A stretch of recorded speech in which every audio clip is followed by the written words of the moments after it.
In this short video, you're going to learn about the companies I promote section. And there's only a couple of reasons you would be here. Number one is another Powered Lead System member has given you a share code with very specific instructions to come to this section to find your company or your offer and to paste in or enter in a very specific outside website URL. Now, this outside website would have your username in it or your member ID. And an example of an outside website URL that might be used would be maybe from a getting started page from a network marketing company. And I'm going to show you a very specific example in just a second. The other reason you would be here is if you were actually creating a sales funnel, a sales page, or an autoresponder campaign, or any combination of those things in which there was a button or a link on one of those pages that linked to an outside website URL, and that your intention was to be sharing this funnel or this page or this autoresponder campaign with other members. If those two things aren't applicable to you at this very moment, you can go ahead and skip this video.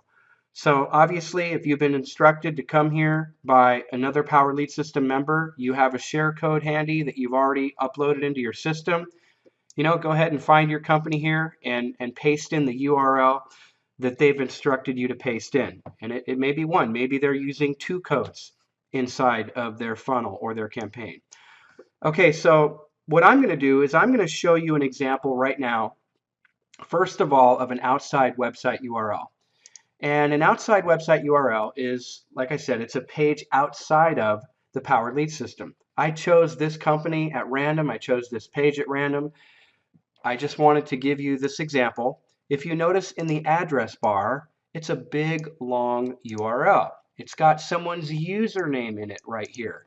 So let's pretend I'm in this company.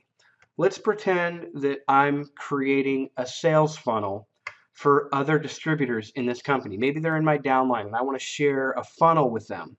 So as their prospects use this funnel that I'm creating, and I would be creating a funnel and giving them a share code.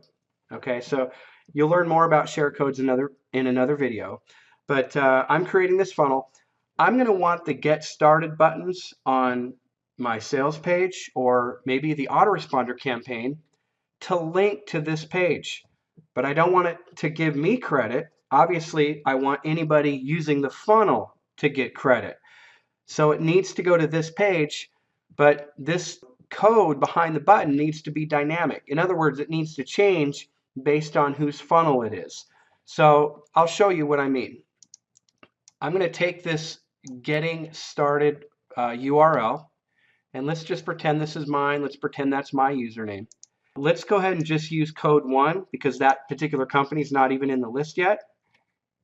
I would instruct them to paste that right here. But I would also, if I'm the one creating it, I would do the same step. I would come here, I would paste in the URL, and I would click save, and I would always check it. I always tell people to check it. So right here, code 1, just click on the link to make sure that the page comes up. So after I've pasted in the URL, I now have something called code 1.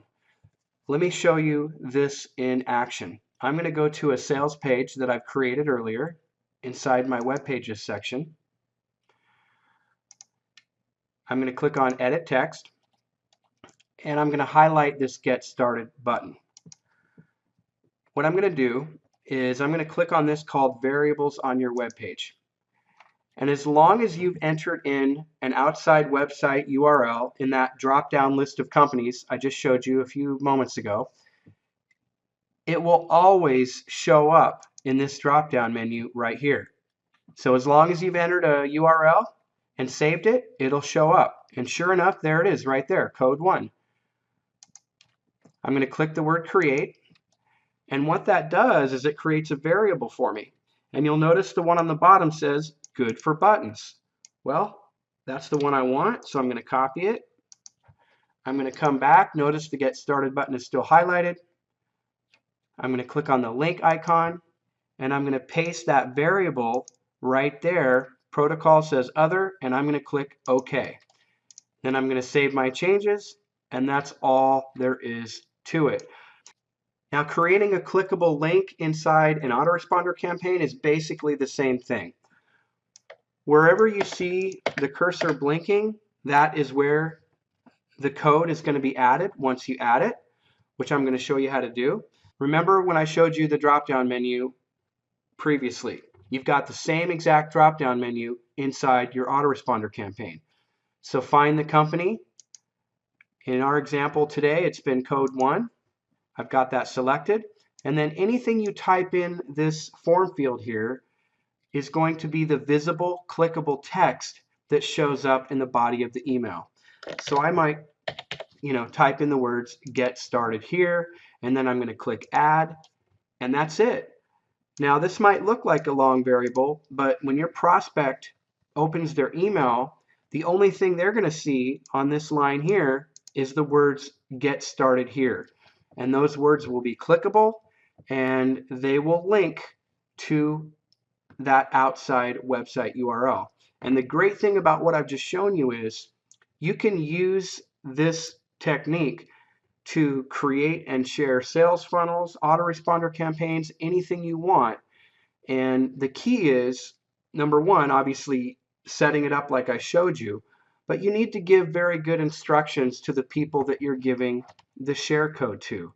Tell them where the company is, how many codes you're using, what code to select, 1 or 2, and then show them precisely what URL that you want them to paste in. Remind them to make sure that their username is in that URL, and you're going to be on your way. So you're going to find this is a very powerful weapon, and you're going to love using it. So good luck.